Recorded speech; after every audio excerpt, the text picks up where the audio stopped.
So we're going to go right ahead and jump into this bust down middle part quick weave tutorial. I have not done a tutorial in a while, and I actually wanted to do this one as a voiceover. That way I can make sure that I gave you all the information and that I didn't forget anything in the process, because I am good for doing that. So anyway, as you can see, I started by parting my hair down the middle. Obviously the middle part bust down, so parted it down the middle. In order to make sure that I'm leaving the minimal amount of hair out, I always part my hair 3 times on the side of each side. I hope that makes sense. So let me repeat that. So as you can see, I parted it down the middle. I started on my left-hand side. I'm going to part 3 times. So these are sections equivalent to however much you would use like when you're straightening your hair, so that you don't have too much. These thin little parts are going to help me achieve the minimal amount of leave out possible, because I don't want a whole bunch of hair left out. Just recently cut my hair, and if you didn't see that video, I'll pop that in the corner. But I just recently cut my hair, so I'm trying to do the least amount of damage to my hair, at least amount of leave out. That way I don't have to straighten a bunch of my hair. So yeah, I went ahead and did that. Now you're going to see me go ahead and braid that hair out of the way, just so I can make sure that I can, get to the perimeter of my hair. So now that you can see, I have a very minimal amount of leave out in the middle of my hair, and I'm going to go ahead and start on my perimeter. So on my perimeter, I'm only leaving out just a little bit of hair. As you can see, right there in the middle of my hair on that part, there's a gap. You see there's a way shorter amount of hair right there in the middle. And that's because after I had my kids, I had postpartum alopecia, and my hair never really grew back in those spots. So anytime that I'm doing some kind of leave out, I always make sure I leave that part out, because I don't want any tension or, anything like that on that particular part of my hair. So we're going to go ahead, get the hair braided out of the way. I'm going to tell you now, this is a quick weave, okay? I only put this hair in for maximum 3 days, and I'm taking it down. So my braids, I was not at all concerned about the parting. It was not perfect. Now, if I were doing a sew-in or anything like that, or doing a lace front, I would obviously braid my hair down a lot smaller and probably a lot neater. But for the quick weave, I'm like, you know what? I'm just going to do just get it out the way. Let's get it done, because I don't really like braiding my hair anyway. I have a pinched nerve in my shoulder, and I just cannot deal with having my arms up for too long. So I did these braids as flat as I possibly could, but they were a little bit bigger, but it ended up being the right size. So it was all good. As you can see, that's the braid pattern. Now pay attention to the bottom of my hair, like how I have some hair left out. I'm going to explain something in a minute. So as you can see, I'm putting my caps on. I have 2 caps. I'm going to go ahead and do the double cap method, just because I want to make sure my hair is protected. I also went ahead and did this Robert's Diamond Bond protective shield. Now I'll be honest, I have not done a quick weave in probably 10 years, okay? 10 years. And so this protective shield stuff, I don't really remember seeing it when I was still doing quick weave. So I don't know if this is something new, but apparently all the girlies are saying that this is supposed to really protect your hair, and that, you have least amount of damage. So I went ahead and did it. Yes, you did see me just go over my hair with a cap, because, yeah, I ran out of gloves and I could not find my applicator brush. So yeah, that's what we did there. But anyway, I went ahead and sat under the dryer, because on the bottle it says sit under the dryer for 15 to 20 minutes.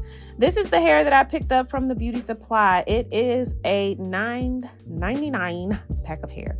I bought 3 packs, and it had some nice little bounce to it. So again, it's a quick weave. I didn't really care. I'm going in with the OG Salon Pro super glue bond, or bond glue, whatever it was called. Anyway, I always cut my tracks 3 at a time. I just feel like if I cut them 3 at a time, it helps me move a lot faster when I'm doing my hair.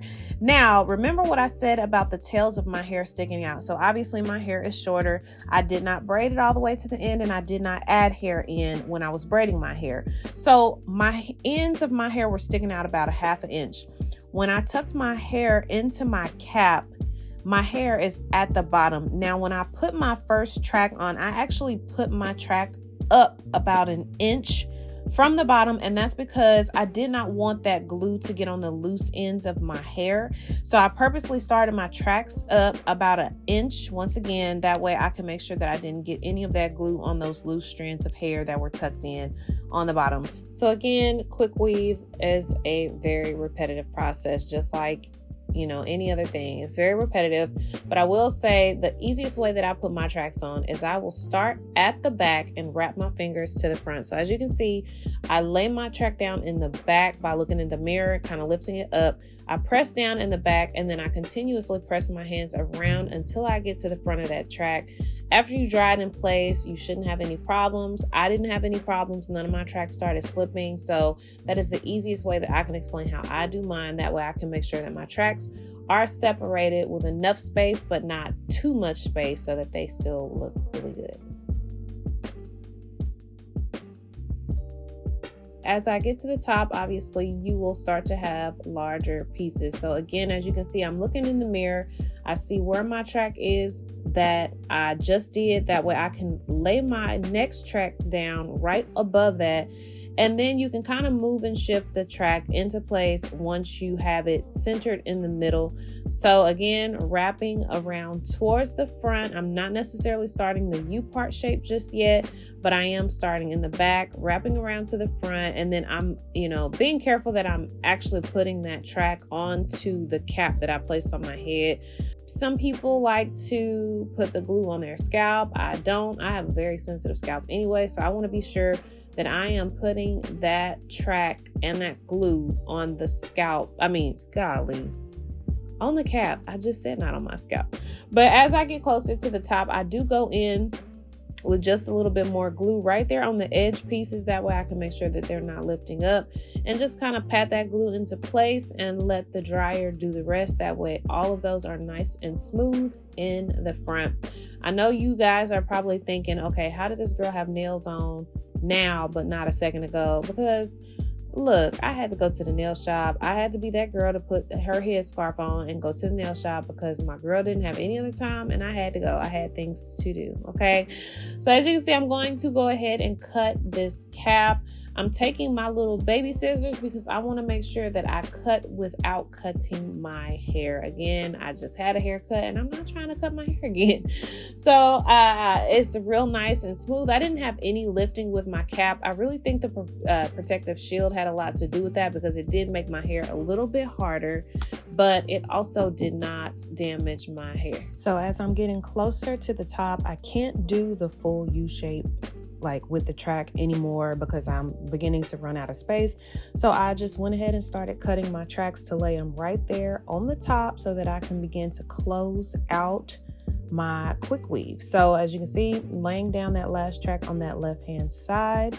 I've already done the right, just kind of, again, it's repetitive. So pushing that glue down, drying it, making sure it's all nice and flat. This was the end of the quick weave install. So brushing all this hair out, this was some pretty decent hair. Like I said, again, it was a quick weave. I only needed it for a couple of days. So this hair actually was very nice. It was the shake and go, like I said, $9.99, whatever.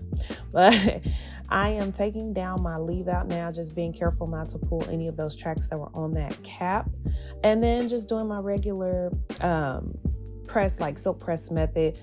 I do have another full video where I silk press my hair, so I'll go ahead and pop that one in the corner now, just so if you wanted to see what kind of products I use in order to silk press my hair, I will put it, all of that is in that other video if you want to watch that and check that out.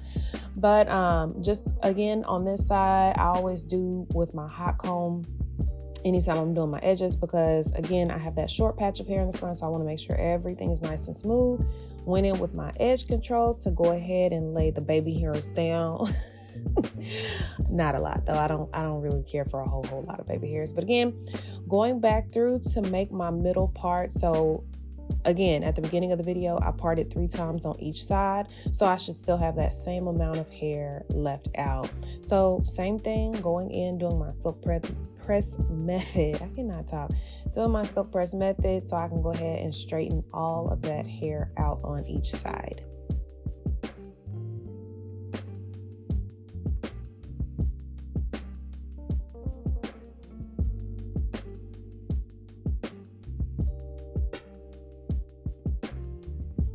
I also like to go in with my wax stick just because I want to get all of those flyaways. I don't want any of my hair sticking up.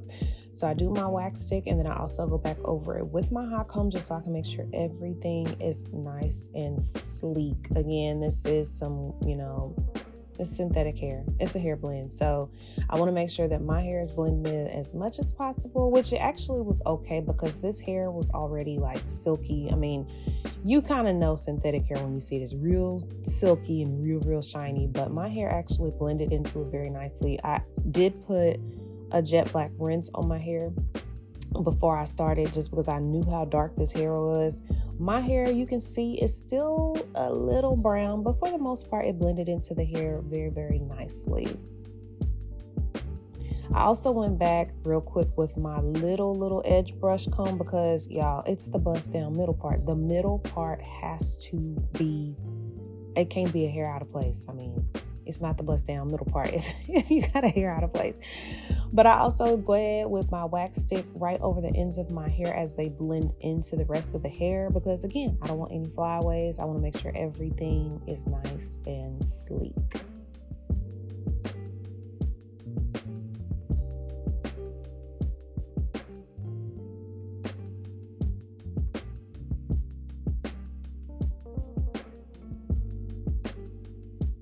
So this was the end of the tutorial. This is how my hair came out, the bust down middle part. I mean, for a $30 hairstyle, baby, it did the job, okay? And just so you can see how long this hair ended up being. So I'm just under 5'8", and this hair came pretty much down to my booty crack, which is a lot longer than what I typically wear. But I wanted to go for the dramatics because it was my 10-year wedding anniversary weekend. And yeah, I just wanted to be extra for my baby. So that is how the hair turned out. And that is a quick picture from the weekend. So thank you for watching, and I will check you guys later.